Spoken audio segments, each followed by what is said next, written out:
Bon, mais bonsoir à toutes et à tous. Donc, je vais prendre la suite de Quentin pour cette fois-ci parler un peu plus de la partie alimentation. En tout cas, je trouvais ça très intéressant que Quentin a pu vous expliquer globalement la production, le fonctionnement, parce que je pense que c'est intéressant de savoir, de connaître un peu plus, parce qu'il y a beaucoup d'idées reçues qui circulent et ça fait quand même du bien de savoir un peu comment les choses sont faites, comment ils sont produits pour voir un peu plus clair. Donc, moi, je vais essayer de vous, j'allais dire, de vous aider un petit peu dans la jungle des aliments. Mais avant de commencer, je voudrais vous présenter. Ah, voilà, excusez-moi. Donc, avant effectivement de parler des aliments, je voulais vous faire un petit résumé de notre enquête de l'an dernier sur les aliments que vous utilisez dans vos élevages, parce que je trouvais ça assez intéressant justement de voir un peu quelle est la répartition entre les différents aliments qui sont à disposition. Donc, on voit effectivement que sur les élevages de chiens, les croquettes ont clairement une très, très, très forte dominance avec 70%, très peu de pâté et qui se tient à peu près avec la ration ménagère et les rations BAF qui sont un peu plus représentées. En revanche, chez le chat, on voit presque effectivement une répartition moitié-moitié entre croquettes et pâté. Et pareil, les rations ménagères et BAF qui sont bien effectivement moins fréquentes dans vos élevages. On avait posé dans le cadre de cette enquête aussi une question sur, mais d'après vous, qu'est-ce qui est influencé ou quelle partie est influencée par l'alimentation? Et en fait, il y a quand même la quasi-totalité de vous qui pense que l'alimentation influence la santé générale. Évidemment aussi, la croissance d'un animal peut avoir un impact sur les troubles digestifs. Et la partie qui suit derrière, effectivement, avec moi, cet impact, c'est tout ce qui concerne la partie reproduction. Voilà, et maintenant, on va attaquer le vif du sujet, la jungle des aliments. Alors, comme vous voyez sur ces diapositives, j'ai essayé de vous mettre de belles photos de à peu près ce qui est au jour d'aujourd'hui que vous connaissez et ce qui existe, entre les aliments croquettes, les aliments sans céréales, les boîtes, les aliments diététiques, mais aussi effectivement des rations ménagères et des rations BARF, et on va parler de tout ça dans la suite. Donc, avant de choisir un aliment, donc vous dans votre élevage, mais aussi un propriétaire d'un animal, donc c'est-à-dire un acheteur auprès de vous, qu'est-ce qu'il va devoir prendre en considération? Donc d'abord, les besoins particuliers de l'animal à prendre en considération sont vraiment primordiaux. Il faut voir que cet aliment est adapté à l'âge, donc forcément un junior ne se nourrit pas de la même manière qu'un senior, que ça soit adapté à la race, notamment chez les chiens, on distingue des races plutôt athlétiques, les races robustes, donc forcément on va faire attention que l'aliment qu'on vient ne soit pas à l'opposé. L'activité, donc chez vous c'est activité justement de reproduction, mais également aussi chez les propriétaires, ça peut être un chien de travail, un chien de garde, mais ou effectivement aussi un chien canapé, donc c'est-à-dire un animal qui a besoin de moins d'énergie qu'un animal qui travaille et qui bouge beaucoup. Et surtout, ce qui nous intéresse aussi, nous vétérinaires, l'état de santé. Alors forcément, il y a des animaux qui ont besoin d'aliments particuliers. Et donc, il faut les choisir en fonction et pas choisir juste par rapport à un étiquetage qui nous plaît, mais vraiment aux besoins de l'animal. Donc, que doit-on vérifier en plus? Une fois qu'on a choisi ou fait une présélection d'aliments, il faut regarder si cette alimentation est adaptée à l'état physiologique. Donc, je rejoins ce que j'ai dit tout à l'heure. Donc, l'âge et la race, et effectivement, dans l'état physiologique, rentre aussi l'activité et l'utilisation de l'animal. Donc, bien évidemment, l'aliment doit être équilibré. Alors, parmi équilibré, il n'y a pas que équilibré point de vue énergétique, mais équilibré tout court, que tout ce que l'animal a besoin est apporté par l'alimentation et donc qu'il n'y a pas de risque de carence ou de manque pour le chien ou pour le chat. Et effectivement, un point très important que mon collègue a déjà évoqué tout à l'heure, il faut que l'aliment soit sans danger pour nos animaux. Donc, il serait quand même stupide de vouloir choisir un aliment très bien et finalement, il représente un quelconque danger. Alors, sur les aliments industriels, vu la surveillance justement sous laquelle il passe, c'est quasiment impossible et qu'il y a un danger, mais sauf effectivement un accident absolument pas à prévoir. Par contre, sur tout ce qui est ration fait maison, mais malheureusement, on peut rencontrer des dangers, et notamment par des carences ou par des déséquilibres, et qui peuvent, pas sur du rapide court terme, mais sur du moyen à long terme, avoir un impact sur la santé de l'animal. Donc, en résumé, un aliment doit être sans risque pour la santé de nos animaux. Il doit couvrir ses besoins, donc ses besoins en tout, hein, pas que effectivement à certains points, mais vraiment couvrir les besoins, l'ensemble de l'animal.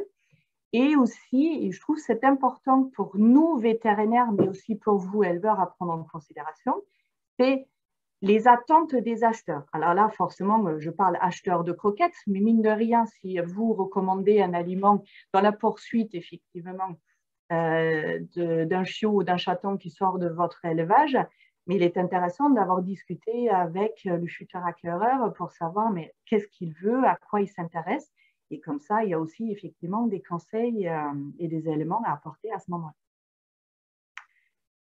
Comment doit-on ou va-t-on regarder alors un aliment industriel? Parce qu'il s'agit quand même d'essayer de voir clair et d'arriver à lire entre les lignes, ce qui malheureusement n'est pas toujours si facile que ça.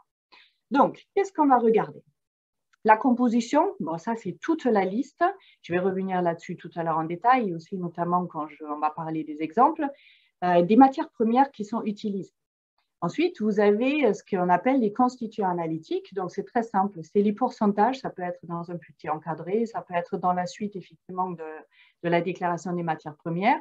Les pourcentages, justement, des différents ingrédients.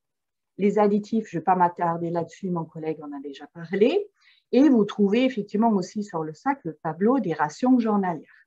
Alors, attention, je ne vais pas non plus m'attarder sur le tableau des rations journalières, mais il faut savoir que ce sont des moyennes qui sont données. Et donc, forcément, on ne peut pas mettre tous les animaux sous les mêmes aliments à la même quantité et à la même distribution. Donc, c'est juste des indicateurs, mais on se rend très rapidement compte que nous avons des animaux qui ont des besoins supérieurs, des besoins inférieurs. Et quand j'ai des propriétaires en consultation qui me disent « Oui, j'ai regardé effectivement le tableau, mais je ne comprends pas, il a toujours faim. » Ben oui, malheureusement, parce que c'est des moyennes qui sont indiquées, mais ça ne veut pas dire que ça convient à l'animal, effectivement, qu'on a en face de nous. Et après, comme Quentin l'a précisé, vous avez le nom du fabricant, le numéro de lot, le lieu de fabrication, mais ça, c'est aussi pour la vérification réglementaire. Alors, les constituants analytiques, et c'est là où on commence un petit peu à décortiquer. Mais il s'agit de quoi? Donc, c'est tout simplement le renseignement et l'enregistrement des pourcentages en protéines brutes, en matières grasses, en cendres brutes ou effectivement aussi matières minérales, ça peut être appelé de cette manière aussi, en cellulose brute ou selon effectivement les étiquetages en fibres alimentaires. Et puis, le Na ou les glucides et l'humidité, je vous l'ai mis en cursif. Pourquoi? Mais parce qu'en règle générale, ce sont ces deux informations que vous ne trouvez pas sur le paquet donc, de votre aliment, que ce soit un aliment sec ou un aliment humide, ou même certains aliments justement plutôt type barf que vous pouvez acheter en magasin, mais vous ne trouvez jamais le Na renseigné, quasiment jamais. Et aussi, très rarement sur les aliments secs, l'humidité, plus fréquemment sur les aliments effectivement humides. Comment, du coup, on peut déterminer, déjà pour voir un peu plus clair, mais ces deux parties qui sont de manière générale pas mentionnées. Alors, le Na, ça se détermine par une simple soustraction. En fait, on prend 100% et de ces 100%, on va enlever le pourcentage en humidité, les protéines, les lipides, les cendres ou matières minérales et les fibres brutes ou cellulose brute, et ça nous donne le pourcentage en ENA. Mais bon, ENA, qu'est-ce que ça veut dire? C'est l'extrait non azoté. Certains fabricants peuvent, à la place de l'ENA, écrire glucides, mais quelle est en fait la différence entre ces différentes dénominations? Bon, mais c'est assez simple. Il faut savoir, dans les aliments à destination de nos animaux, les glucides simples, donc les sucres, sont absents ou quasiment absents, donc pas utilisés. En revanche, on utilise dans l'alimentation pour nos animaux des glucides complexes. Que veut dire? Ces glucides sont composés d'amidon et de fibres. Or, souvent, j'allais dire, dans la composition ou la comparaison, mais qu'est-ce qu'on va dire? Oui, ben, l'ENA, c'est des glucides, donc je vais comparer le pourcentage en ENA ou le pourcentage en glucides. Et donc, comme ça, je sais tout de suite, effectivement, combien il y a de glucides. Mais non. En fait, l'ENA contient vraiment glucides et fibres dans sa définition. Donc, l'amidon, fibres, et donc les comparer n'a aucun sens. et encore moins de comparer effectivement le pourcentage d'un aliment à l'autre. C'est très important, notamment dans l'approche très à la mode des aliments sans céréales, où on a rapidement fait de faire effectivement ces comparaisons en pourcentage de l'ENA ou de glucides, mais malheureusement, ça ne veut pas vraiment dire grand-chose d'un aliment à l'autre. Les protéines brutes. Alors, la première chose qui m'importe vraiment à vous souligner, c'est qu'il n'y a pas que le pourcentage qui compte. Parce que j'entends beaucoup de propriétaires qui me disent « Bon, mais j'ai compris, il faut beaucoup de protéines animales pour mon chien ou pour mon chat. Donc, j'ai pris le paquet, j'ai regardé, et là, devant, il y a marqué tant de pourcents de protéines. Donc, c'est parfait, c'est beaucoup plus riche qu'un autre aliment d'une autre marque que j'ai trouvé. Donc, c'est parfait. Mais malheureusement, il n'y a pas que ça. Et je vais vous donner un exemple que vous pouvez avoir, on en verra tout à l'heure dans les étiquettes, des aliments où vous avez sur la première partie mentionné, par exemple, 71% de protéines. Et quand on tourne le paquet et quand on regarde derrière, souvent il y a un petit astérix. Il y a marqué « avant extrusion ». Et en fait, ce qu'il faut savoir, quand ces 71% de protéines passent dans l'extrudeur, ben, malheureusement, donc quand c'est la partie effectivement fraîche utilisée, mais derrière, mais il ne reste pas 71% de cette partie fraîche, mais il reste entre effectivement un quart et un tiers. Donc, encore une fois, ce n'est pas le pourcentage qui compte, il faut vraiment bien lire entre les lignes, il faut bien tourner le paquet, il faut regarder est-ce que c'est avant ou après préparation. Et pour vous dire, par exemple, un aliment sec ne peut pas contenir 71% de viande fraîche, par exemple, parce que de toute façon, ça sera après plus un aliment sec, ça sera un aliment qui serait forcément un aliment humide, parce que 71% de viande fraîche ne peuvent pas donner un aliment donc croquant. Après, il y a l'autre partie, c'est la comparaison protéine animale versus protéine végétale. Donc, on sait que, notamment, le chat est un carnivore le plus pur, le chien, effectivement, entre carnivore et omnivore. Donc, idéalement, il leur faut plus de protéines animales que de protéines végétales. Mais il n'est pas si facile que ça, malheureusement, dans l'étiquetage, et Quentin il vous en a parlé, de vraiment y voir clair et être capable de bien déchiffrer quel pourcentage correspond à quoi. Y a-t-il vraiment plus de protéines animales que de protéines végétales? Et notamment, il vous a donné l'exemple tout à l'heure de dire le fait de détailler un certain nombre de protéines végétales, donc de glucides aussi, vous permet finalement d'avoir des pourcentages moindres, mais quand vous faites l'addition, mais vous avez quand même effectivement une possibilité d'avoir un nombre supérieur. Donc, attention aussi, tout n'est pas si évident que ça dans la comparaison. Il faut bien effectivement faire attention dans la lecture. Et donc, je ne vais pas reparler de la partie viande fraîche versus protéines animales déshydratées. Quentin, il vous en a déjà effectivement parlé tout à l'heure. Mais il est important de bien savoir que la partie viande fraîche et la partie effectivement au début de la préparation, ça ne veut pas dire que c'est meilleur qu'une bonne protéine animale déshydratée. C'est une question effectivement de production différente. Mais il ne faut pas être trop sélectif et de dire il n'y a que la viande fraîche mentionnée dans un paquet qui est le top du top. Ça peut être aussi effectivement sous une version protéine animale déshydratée et quand même être un aliment très qualitatif. Les matières grasses et l'humidité. Bon, dans les matières grasses, forcément, on distingue aussi origine animale et origine végétale. Sur des aliments qui donnent des explications très détaillées, ça sera mentionné pour savoir quelle origine c'est. Sur des aliments qui détaillent très peu, et j'en parlerai tout à l'heure dans les exemples que vous m'avez envoyés, mais en fait, ce n'est pas lisible et ce n'est pas distinguable.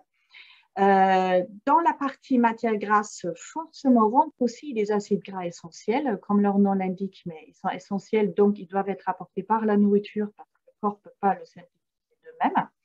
Donc, c'est un point important. Il est toujours mentionné effectivement dans la préparation et dans l'étiquetage. Mais les matières grasses aussi ont une grande importance sur la conservation d'un aliment. C'est un point sur lequel je voulais insister un tout petit peu. Forcément, plus un aliment est gras, mais plus il est difficile au niveau conservation parce que les matières grasses, vous savez, ils rancissent avec la luminosité et avec l'oxygène. Et donc, la conservation notamment des aliments très riches en matières grasses, comme par exemple un aliment pour animaux en croissance, nécessite donc une conservation particulière pour éviter que ces matières grasses se dégradent à fur et à mesure du temps et justement que l'aliment perd en qualité nutritionnelle. Il ne va pas tout de suite devenir dangereux pour l'animal, absolument pas, mais il perd quand même en qualité nutritionnelle et surtout il perd beaucoup en goût. Et donc, c'est un facteur moins agréable, effectivement, pour un animal. Dans l'humidité, forcément, aliments secs versus aliments humides.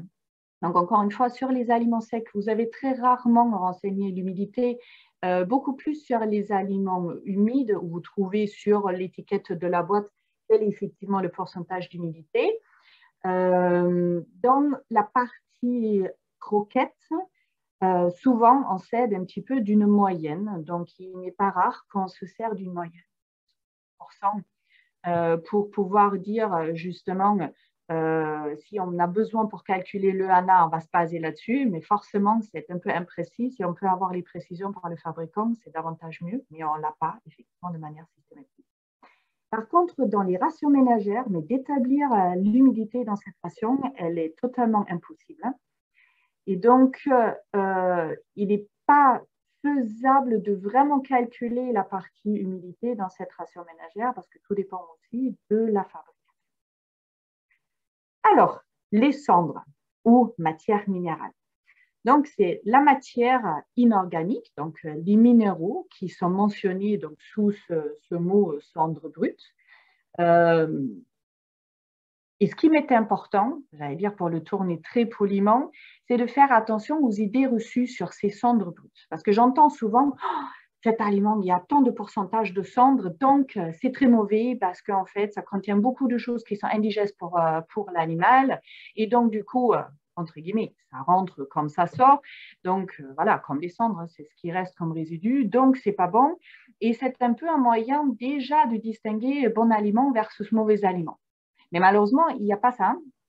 C'est-à-dire, vous pouvez avoir une augmentation des taux de cendres, notamment quand il y a des algues qui sont utilisées dans la fabrication d'un aliment particulier, quand vous avez une richesse en minéraux plus importante, parce que par rapport à une maladie, il y a besoin effectivement d'un certain équilibre en minéraux. Donc, faites vraiment attention. Il ne faut pas être trop critique et bien lire entre les lignes et notamment s'aider de la liste des ingrédients pour pouvoir évaluer est-ce que vraiment c'est un aliment qui est de bonne ou de mauvaise qualité. Et ce n'est pas parce que les cendres sont très élevées, ça veut dire que dans cet aliment, on ne trouve que de la carcasse et rien de bon et rien de nutritif pour l'animal. Et enfin, cellulose brute. Alors, en cellulose brute, on regroupe l'intégralité au niveau des fibres. Donc, vous pouvez lire cellulose brute ou effectivement une autre dénomination qui est fibre alimentaire. Ce n'est pas tout à fait la même chose. Fibre alimentaire, c'est un peu plus riche que la partie cellulose brute. Quand on parle effectivement de fibres, mais de quoi on parle? Il y a des fibres solubles, il y a des fibres insolubles. Les fibres solubles ont une fonction plutôt dans la satiété, parce qu'ils effectivement, ils absorbent l'eau, donc on a la création un peu plus d'une augmentation de volume. Or, les fibres insolubles vont avoir une influence sur le péristaltisme, et donc justement au niveau du tube digestif, et peuvent être intéressants, notamment sur des animaux très âgés, des animaux seniors qui ont souvent des difficultés et des problèmes justement de constipation. Donc, on va davantage travailler justement sur la richesse et la composition des fibres. Mais aussi, les fibres et la cellulose vont nourrir le microbiote. Donc, c'est un petit peu, j'allais dire, le mot à la mode, que ce soit en médecine humaine ou que ce soit en animal. Le microbiote est vraiment, j'allais dire, un organe, un complexe actuellement très étudié et notamment aussi beaucoup étudié en médecine vétérinaire parce qu'on s'est rendu compte qu'on peut influencer pas mal de choses et surtout, le microbiote à bien nourrir a une grande importance pour la santé de notre animal. Et donc, la quantité des celluloses brutes, justement, utilisées dans les différents aliments, mais tout simplement liée aussi au stade physiologique ou à la pathologie que l'animal, effectivement, présente. Donc, qu'est-ce qu'on va comparer? Si on attaque déjà par la liste des ingrédients et la qualité des ingrédients. Alors là, je vous ai pris un exemple volontairement, c'est-à-dire un peu extrême, mais pour marquer justement et pour parler un peu plus clair, alors d'abord, comme Quentin il a très bien dit, il y a un ordre très précis des ingrédients qui est à respecter. L'ingrédient qui est le plus représenté au niveau pourcentage doit se retrouver en premier. C'est ce que vous voyez là sur cet exemple, avec les fameuses sardines du Pacifique entières fraîches. Ensuite, vous avez forcément une diminution au niveau des pourcentages selon le listing. Et vous allez, si vous prenez cet exemple-là, trouver par contre des choses qui sont, j'allais dire, bien à différencier. Vous avez une première partie, les 18, les 13, les 12%, jusqu'aux 5% justement plus fraîches du Pacifique, où on va parler justement de parties fraîches. Donc, pas encore à ce moment-là la matière déshydratée. Suit ensuite, effectivement, la matière déshydratée, notamment si je prends effectivement l'exemple du maquereau entier. Donc, forcément, là aussi, il faut bien lire entre les lignes parce que la partie fraîche va forcément avoir un pourcentage plus élevé, mais une fois quand cette partie, effectivement, est travaillée, ça va diminuer au niveau du pourcentage. Et donc, du coup, c'est bien justement à différencier et de ne pas uniquement additionner ces différents pourcentages, c'est-à-dire c'est merveilleux, c'est effectivement un aliment qui contient 85% de protéines.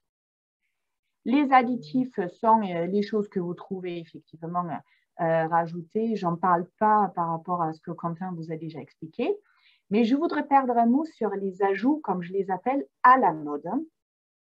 Parce que, notamment dans les aliments sans céréales, dans les aliments un peu industriels, mais un peu orientés BAF ou justement souhait de nourrir naturellement, on se retrouve de nos jours avec beaucoup d'ingrédients, comme vous trouvez là aussi sur cet exemple en bas. Vous pouvez avoir des pommes, du chou vert, des épinards, mais également aussi des bleuets, du curcuma, de l'arachide, de bardane, de la lavande et ainsi de suite. Donc, c'est très bien, globalement, il n'y a rien à dire, mais il faut quand même savoir, c'est quand vous regardez l'intégralité de la liste des ingrédients, le dernier que vous trouvez au niveau pourcentage, c'est l'huile de hareng avec 4%. Ouais, et après, il y a une quantité de noms encore extraordinaire, parce qu'on n'est qu'à la moitié de l'étiquette. Et c'est que tout en bas, ce que je vous ai mis effectivement en gras, les ajouts, justement, comme je les appelle à la mode, mais vous vous rendez bien compte quand ça arrive tout en bas de cette liste, mais en fait, il y a plus grand pourcentage qui est représenté, donc on va être à 0,1, 0,0 quelque chose. Donc c'est très bien de les mentionner, mais ce n'est pas ça qui va faire la grande différence dans la composition nutritionnelle de votre animal, parce que le pourcentage est tellement infime que ça n'a pas réellement impact nutritionnel. Mais il y a des propriétaires qui font très attention à ça, qui aiment voir ça, même si malheureusement, mais la quantité ne représente pas grand-chose. Donc, je suis désolée que là, sur l'affichage, ma belle flèche s'est mise exactement sur l'écriture. Mais ce que vous devez retenir, c'est que la qualité est bien plus importante que la quantité, et c'est justement ça qu'il faut bien regarder dans la liste des ingrédients. Donc, qu'est-ce qu'on peut aussi comparer? Bon, mais là, forcément, ce ne sont peut-être pas des choses qui vont être très faciles pour vous, mais c'est nous, vétérinaires, on s'en sert aussi pour pouvoir justement décortiquer les aliments et y voir davantage un peu plus clair, et notamment pouvoir répondre aux propriétaires qui nous posent des questions ou aux éleveurs. Donc, un bon comparateur, c'est le phosphore. Parce que d'abord, vous avez effectivement le ratio protéines brutes versus phosphore que vous pouvez effectivement établir. Et nous avons des indicateurs de dire, effectivement, moins ce ratio est élevé, moins on a la certitude sur une qualité effectivement des protéines utilisées. En revanche, plus ce ratio est élevé, donc effectivement, on prend souvent l'exemple effectivement de 35, mais plus effectivement cet aliment au niveau protéique est qualitatif et semble effectivement qualitatif.